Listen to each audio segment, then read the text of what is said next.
창세기 3장 에덴 동산에서 인간이 선악과를 따먹고 타락한 그 이후부터 각 시대마다 나라마다 하나님의 형상대로 지음받은 인간을 공격하는 죄의 공격은 아주 다양하게 그렇게 자행되었습니다. 어떤 때는 가난과 질병 등의 혹독한 환경을 통해서 죄가 인간을 공격했습니다. 어떤 경우에는 악한 권력이 사람들을 학대하고 지배하면서 그렇게 공격을 했습니다. 어떤 경우에는 완악한 종교나 사상 등이 그런 것들이 영적으로 정신적으로 사람들을 얽매이면서 얽어매면서 그 하나님의 형상을 파괴하고 그리고 무너뜨렸습니다. 어떤 경우에는 저급하고 타락한 문화를 가지고 그들을 무가치하게 살게 하면서 그러면서 그 인생을 무너뜨리고 그 삶을 파괴했습니다. 정말 죄의 공격은요 너무나 다양했고 너무나 강력했습니다. 그런데 이런 죄의 공격 가운데 지금 이 시대 가운데 가장 강력하게 행해지고 있는 죄의 공격은 무엇일까요? 특히 지금 우리가 이 땅을 살면서 가장 많이 받고 있는 그런 죄의 공격은 뭐라고 생각하십니까? 그것은 바로 미혹입니다. 미혹. 여러 가지 죄의 공격을 우리가 받고 있죠. 하지만 그 중에서 가장 강력한 것은요 바로 우리를 속이고 헷갈리게 하는, 그래서 우리로 하여금 헛되고 그릇되게 살게 만드는 그 영적인 공격, 그 미혹이 이 시대 우리에게 가장 강력한 죄의 공격이다 하는 거죠. 이 미혹은 사실 처음 선악과를 따먹게 할 때 그때부터 있었던 죄의 공격의 본질과도 같은 그런 겁니다. 그래서 모든 시대마다 모든 곳에서 죄가 공격할 때 사실 그 가운데 다 뭐예요? 미혹이 들어가 있었습니다. 하지만 지금 우리 시대만큼 이렇게 미혹이 강한 시대는 없다. 우리 시대만큼 이렇게 미혹이 강한 시대는 없다. 정말 이 시대는요 제대로 바르게 살기가 너무 어려울 그런 힘든 그런 시대입니다. 이유는 두 가지 때문에 그렇죠. 하나는 뭐냐? 세상과 삶이 너무 복잡해졌습니다. 비교할 수 없이 세상과 삶이 복잡해졌습니다. 옛날의 삶은요 단순했습니다. 그리고 그들의 세계가 작았어요. 아마 들어보셨을 거예요. 어떤 사람 같은 경우는 그 마을에서 태어나서 평생 한 번도 그 마을 밖을 안 나가보고 죽은 사람도 있을 정도로. 그러니까 단순했는데, 그런데 지금 우리 인생과 세상은 정말 복잡합니다. 그래서 삶을 구성하는 요소가 너무 많아요. 이게 문제죠. 그리고 또 하나는 정보가 너무 많습니다. 지금 우리한테 들어오는 정보의 양은요 이전에 학자 정도가 아니라 도서관 전체보다 많다. 도서관 전체보다도 많습니다. 유튜브를 통해서 엄청난 정보들이 막 우리한테 마구 밀고 들어오죠. 그리고 궁금하면 바로 검색할 수 있는 스마트폰을 다 갖고 있잖아요. 여러분 아세요? 설교 중에 여러분이 검색에 들어가면 제가 얼마나 긴장하는지. 근데 다 검색하잖아요.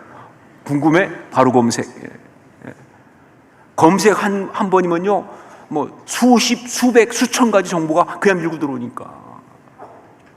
이렇게 인생과 세상이 복잡하고 이렇게 정보가 많기 때문에, 그래서 우리가 이 땅을 살아가는 것이 이렇게 헷갈리는 거예요. 이렇게 헷갈리는 거예요. 그야말로 미혹이 엄청나다 하는 것이죠. 유튜브를 보면 썸네일이라고 하는 것이 있습니다. 사람들의 시선을 끌기 위해서 그래서 아주 자극적이고 강력한 그런 이미지나 어떤 그런 문구를 앞에 써놓은 거, 그야말로 썸네일이죠. 그러니까 엄지손가락 손톱이잖아요. 그렇죠? 고만하게 만들었는데 그걸 가지고 사람들을 이렇게 보게 만드는.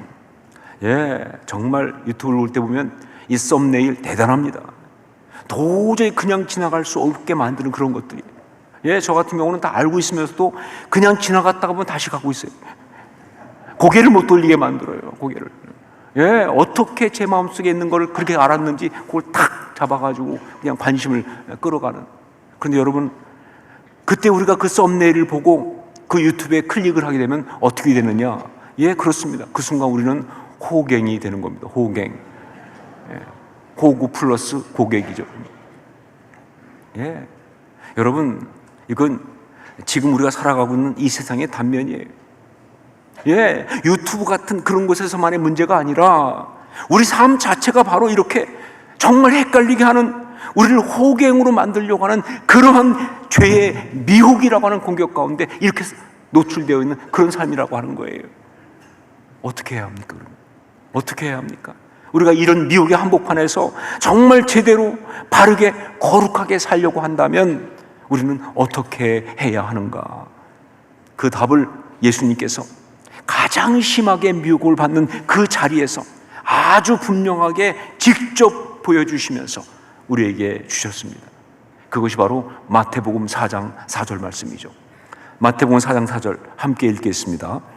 예수께서 대답하여 이르시되 기록되었으되 사람이 떡으로만 살 것이 아니요 하나님의 입으로부터 나오는 모든 말씀으로 살 것이라 하였느니라 하시니.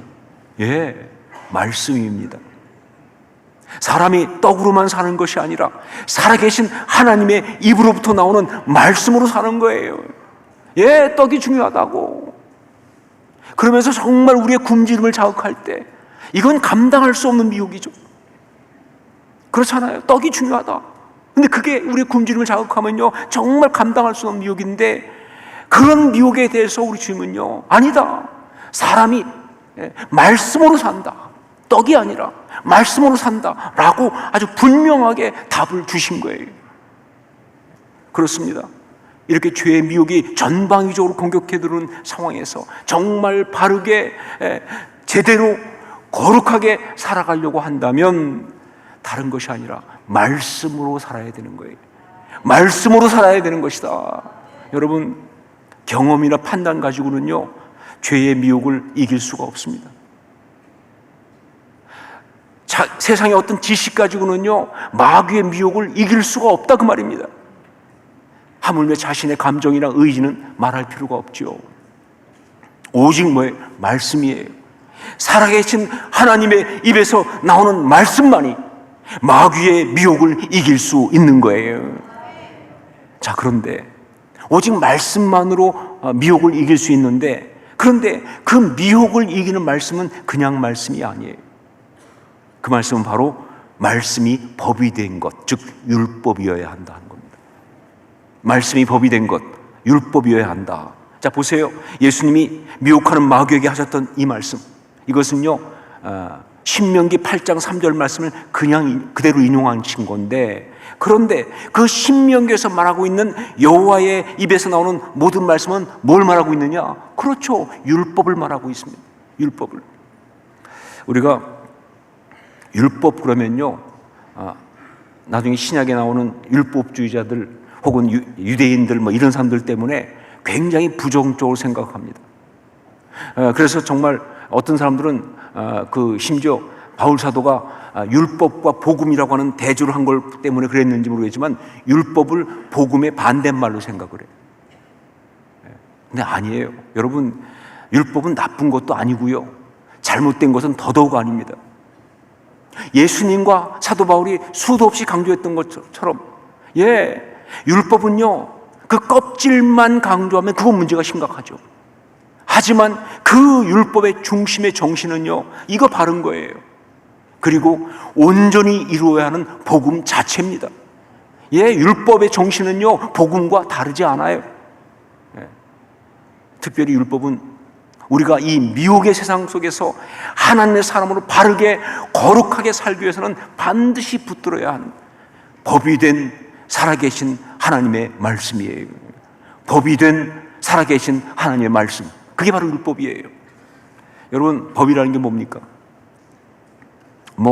하도 폭넓게 쓰이니까 쉽게 정의하기가 쉽지 않지만, 그러나 가장 기본적인 의미는 바르게 살기 위한 규범 아닙니까? 바르게 살기 위한 규범. 여러 가지 혼란스러운 상황들 속에서 정말 바르게 살기 위해서 반드시 지키고, 이게 중요합니다. 반드시 지켜야 하는, 반드시 지키고 따라야 할 바로 그 규범, 이게 법이라고요. 자, 바로 그렇기 때문에 미혹을 이기기 위해서는요 정말 우리를 헷갈리게 하는 이 미혹을 이기기 위해서는 말씀이 중요한데, 그 말씀은 반드시 뭐예요? 법이 된 말씀이어야 한다는 거예요. 율법이어야 한다, 그런 이야기죠. 자, 그런데 여기서 우리가 한 가지 더 봐야 될 것이 있습니다. 그것은 하나님께서 당신의 말씀을 율법으로 주시면서 이 율법을 다른 곳이 아닌 우리 마음에 두어야 한다고 말씀하신 바로 그 포인트예요. 예, 하나님은 우리에게 율법을 주시면서 말씀이 율법된 그 율법을 주시면서 이 율법을 다른 곳이 아닌 바로 우리 마음에 두어야 한다고 말씀하셨어요. 예레미야 31장 33절을 함께 읽도록 하겠습니다. 같이 읽습니다. 그러나 그날 후에 내가 이스라엘 집과 맺을 언약은 이러하니 곧 내가 나의 법을 그들의 속에 두며 그들의 마음에 기록하여 나는 그들의 하나님이 되고 그들은 내 백성이 될 것이라. 여호와의 말씀이니라. 예, 율법은 다른 곳에 두어서는 안 된다. 너의 마음속에 두어야 한다 라고 말씀하신 거예요. 그러니까 말씀을 정리하면 이 미혹이 많은 세상 속에서 우리가 바르게 제대로 거룩하게 살기 위해서는요, 오직 하나님의 말씀으로 살아야 하는데, 그때 그 말씀은 반드시 우리 마음속에 있는 법이 된 말씀이어야 한다. 우리 마음속에 있는 법이 된 말씀이어야 한다 하는 거예요. 이 미혹이 많은 세상 속에서 어떻게 아름답고 거룩하게 살 수 있을까? 예, 답은 이것입니다. 마음속에 하나님의 법이 있는 사람으로 산다는 것. 예, 마음에 하나님의 법이 있는 사람으로 살아야 하는 것, 바로 이거예요. 여러분 마음속에는 하나님의 법이 있습니까? 살아계신 하나님의 말씀이 지금 법으로 여러분의 마음속에서 역사하고 있느냐 그 말이에요. 여러분, 이것은 거룩한 하나님의 사람으로 헷갈리지 않게 제대로 살기 위해서 정말 우리가 반드시 체크해야 될 정말 중요한 거룩의 체크 포인트예요. 다른 어떤 것보다 이게 정말 중요한 거룩의 체크 포인트예요. 하나님 말씀이 지금 나한테 법으로 역사하고 있느냐는 것입니다. 이것을 위해서 우리가 알아야 할 것은, 그렇다면 우리 마음속에 들어와 법이 된 하나님 말씀은 어떻게 역사하는가, 이것을 좀 알 필요가 있어요.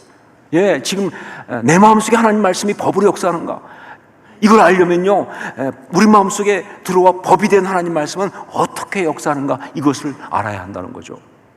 이것에 대해서 가장 잘 맥을 잡아가면서 아주 정확하게 말씀하신 그것이 바로 시편 19편입니다. 이 시편 19편은요, 시편에 나오는 굉장히 여러 개 나오는 것이 바로 토라 시편이라는 거거든요.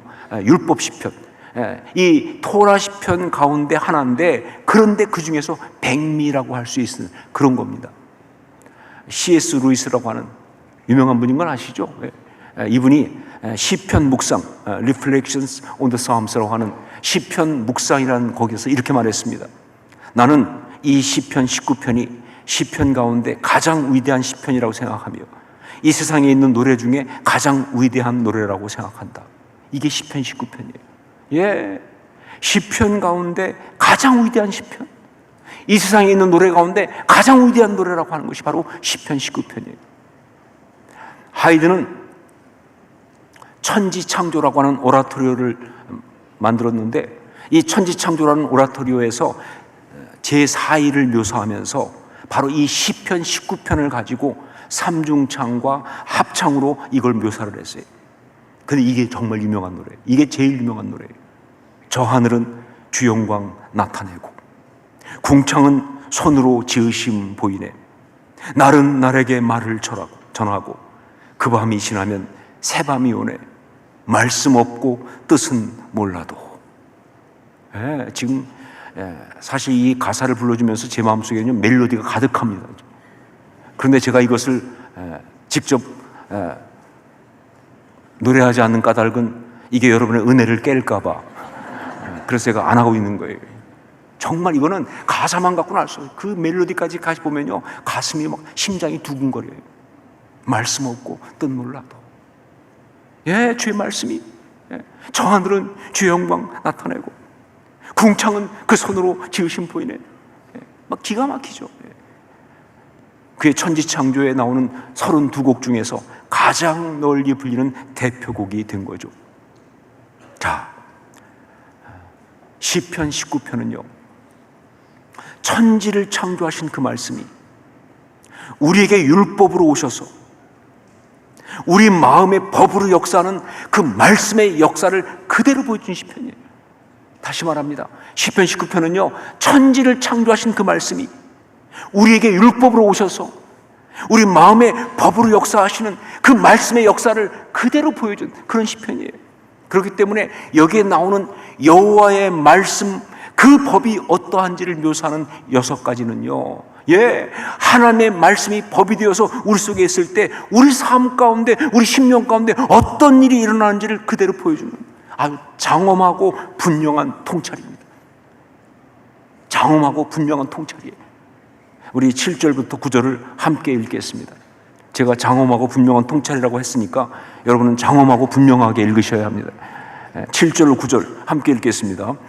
여호와의 율법은 완전하여 영혼을 소성시키며 여호와의 증거는 확실하여 우둔한 자를 지혜롭게 하며 여호와의 교훈은 정직하여 마음을 기쁘게 하고 여호와의 계명은 순결하여 눈을 밝게 하시도다.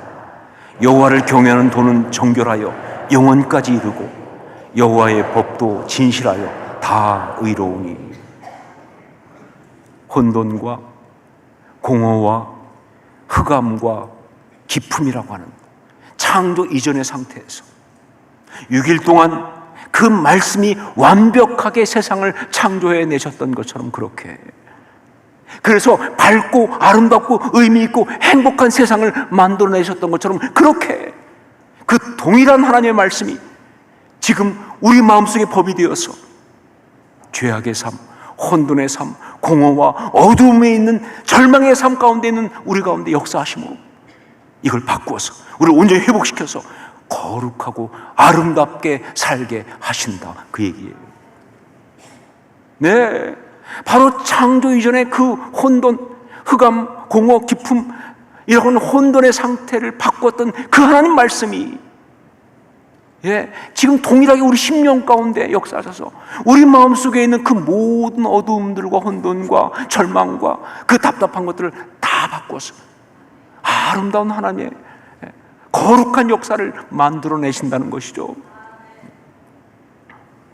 이 6가지 표현 중에서 율법, 증거, 교훈, 계명, 경외하는 도, 여호와의 법이라고 한 이것은요, 다 율법, 토라죠. 법이 된 하나님의 말씀을 말하는 겁니다. 자, 그리고 그의 뒤에 따라 나오는 완전, 확실, 정직, 순결, 정결, 진실은요, 바로 그 법이 된 하나님 말씀의 속성을 말하고 있는 거예요. 그리고 이어서 나오는 6가지가 바로 뭐예요? 법이 된 하나님의 말씀이, 그런 하나님 말씀이 우리 속에 역사하시면서, 그러면서 우리를 거룩하게 하시는 내용입니다. 지금도 동일하게 우리 가운데 일어나는 역사라고 믿습니다. 지금 동일하게 우리 가운데 일어나는 역사예요. 자, 그것을 보도록 하겠습니다. 첫 번째, 여호와의 율법은 완전하여 영혼을 소성시키며. 여러분, 하나님 말씀은요, 말 그대로 우리 영혼을 살립니다. 영혼이 지치고 힘들고 정말 낙심하고 있을 때 여호와의 말씀은 우리 심령 속에서 역사하심으로 리프레시, 그냥 단지 기분만 좋아지는 게 아니에요. 영이 살아나는 거예요. 심령이 살아나는 거예요. 그게 하나님의 말씀이에요. 이게 하나님 말씀의 역사입니다. 두 번째, 여호와의 증거는 확실하여 우둔한 자를 지혜롭게 하며. 정말 우리가 이 땅을 살아가면서 미혹을 받아서 정말 중요한 것이 무엇인지, 옳은 것이 무엇인지, 먼저 할 것이 무엇인지, 붙잡아야 할 것이 무엇인지, 놓아야 할 것이 무엇인지 모르니까 얼마나 당하고 있습니까? 그런데 말씀이 내게 역사하면 그것을 다 알게 되는 거예요. 버릴 건 버릴 수 있어요. 잡을 건 잡습니다. 내려놓을 건 내려놓습니다. 움켜쥘 건 움켜쥐는 거예요. 지혜롭게 한다. 우둔한 자로 지혜롭게 한다. 세 번째, 여호와의 교훈은 정직하여 마음을 기쁘게 하고. 하나님 말씀은 굽지를 않았습니다. 하나님 말씀은 그야말로 그냥 그대로 정직하다. 그러다 보니까 사실 감추고 속이고 굽고 이러면 답답하죠. 그런데 그 말씀이 아주 명쾌하니까 내 안에 세상이 줄 수 없는 기쁨이 와요. 이 땅의 거 아니에요. 이 땅의 만족 아니에요. 세상이 줄 수 없는 기쁨이 와요. 네 번째, 여호와의 계명은 순결하여 눈을 밝게 하시도다. 욕심 때문에 눈이 어두워졌습니다. 상처 때문에 이 눈이 흐려졌어요. 그런데 전 경험해봐서 압니다. 하나님 말씀이 내게 역사하면요, 눈이 진짜 밝아져요. 눈이 밝아지면서 그때 보기 시작합니다. 아무것도 아닌 걸 가지고 왜 내가 정말 무가치한 것에 왜 그렇게 내가 집착했을까? 눈이 밝아지는 체험이 있는 거예요. 이게 하나님의 말씀이에요.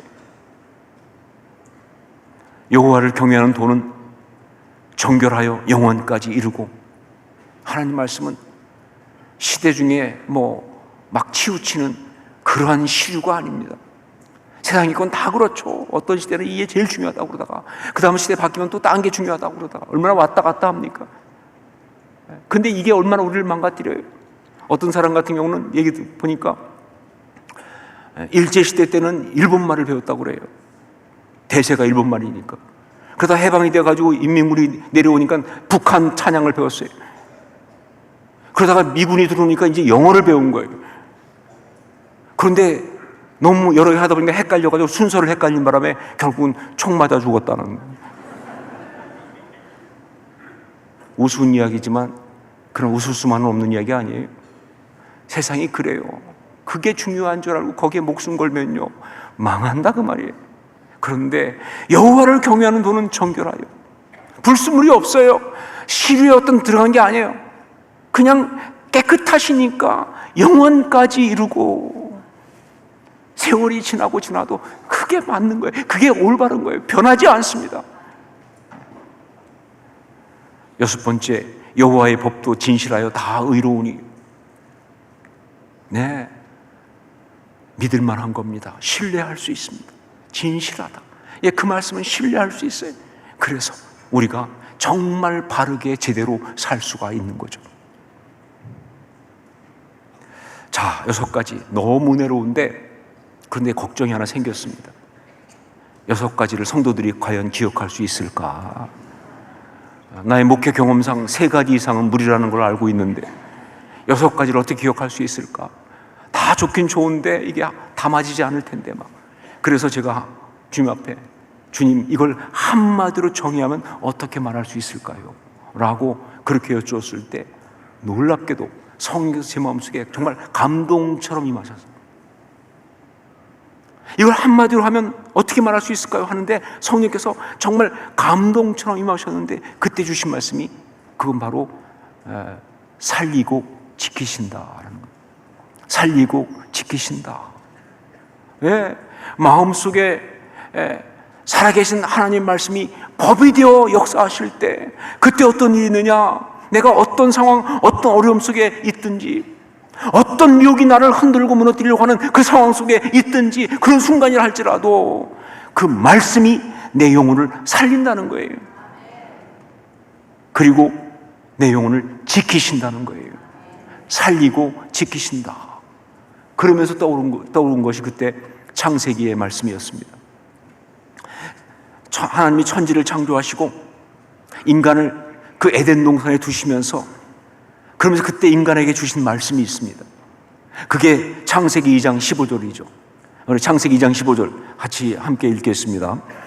여호와 하나님이 그 사람을 이끌어 에덴 동산에 두어 그것을 경작하며 지키게 하시고, 여기 나오는 경작하며 지키게 하시고, 히브리어로 하면 아바드란 말과 샤마르란 말입니다. 아바드와 샤마르. 하나님은 그때 사람을 그곳에 두시면서, 에덴 동산에 두시면서 에덴 동산의 모든 것을 경작하고, 즉 그 모든 것들을 잘 가꾸어서 열매를 맺도록 그렇게 살리는 그런 일을 하게 하고, 또한 그것을 무너뜨리려고 하는, 파괴하려고 하는 것에서 그걸 지키도록 하는 이 아바드와 샤마르라고 하는 이것을 우리 인간에게 창조 사명으로 주신 거예요. 자, 그런데 여러분, 이건 단지 그냥 사명이 아니고요. 사실은 정확히 말하면 하나님이 우리를 통하여 그렇게 일하신다 하는 뜻이죠. 그죠? 예, 하나님이 우리를 통해서 그렇게 일하시겠다는 뜻이에요. 우리로 하여금 이 땅을 살면서 바로 그렇게 일할 수 있도록 하시겠다는 뜻이죠. 그래서 하나님, 세상을 창조하신 하나님의 말씀은요, 그게 우리 신앙의 삶 속에 법으로 역사하실 때, 예, 처음 주셨던 그 사명을 온전히 이루고 살아갈 수 있도록 우리 가운데, 먼저 우리 심령 가운데 아바도와 샤마르의 역사를 행하신다는 거예요. 예, 살리고 지키시는 역사. 우리 심령 가운데 먼저 그 역사를 익혀서, 그래서 우리로 하여금 그 일 감당하며 살 수 있도록 역사하신다는 거죠. 여러분, 그렇습니다. 말씀이 우리의 심령을 살립니다. 여러분, 이거 체험 못했으면 신앙생활은 헛한 거예요. 말씀이 우리 심령을 살립니다. 상황은 다 똑같아도 상관없어요. 말씀이 완전히 다르게 만들거든요. 말씀이 우리 심령을 살립니다. 그리고 말씀이 우리의 마음을 지킵니다. 우리 마음속에 있는 그 평강, 그 어떤 가치 빼앗아 가려고 하는 그 모든 공격 앞에서 말씀이 우리의 마음을 지키는 거예요. 그래서 우리로 하여금 타락과 낙심과 절망의 온갖 미혹 가운데서 거기에 넘어가지 않도록, 정말 그런 가운데 있지만 힘있게 아름답게 거룩하게 살게 하시는 거예요. 이게 하나님의 역사입니다. 이것이 바로 마음에 하나님의 법이 있는 사람의 삶의 이야기고요. 이것이 바로 지금 이 자리에 있는 우리 모두의 이야기인 줄로 믿습니다. 마음에 하나님의 법이 있는 사람, 바로 우리입니다. 기도하겠습니다.